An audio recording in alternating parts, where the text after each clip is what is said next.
So here in Lethbridge, Alberta, we're minus 36 with the wind chill, and we've got a furnace that's not working. This is Ben. Hi everyone, I'm Ben, working superintendent at Daytona Homes, Lethbridge. What we have here is the homeowner called with their furnace not working. So the new high efficiency furnaces are equipped with a safety feature to shut off if either of these intake or exhaust pipes get covered with snow or frost.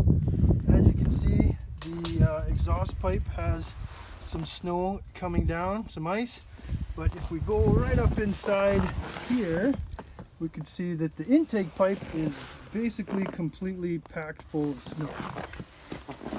So what we really need to do is stick something up there and clear that snow out.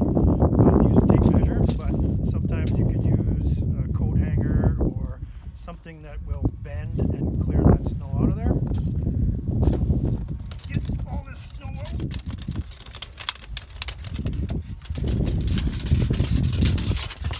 Nice and clean out here.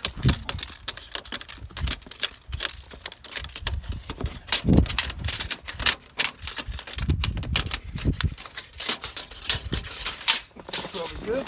Knock that off. Make sure that's all cleared out. How's it look?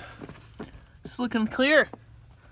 So that should kick back on within a few minutes and warm your house back up.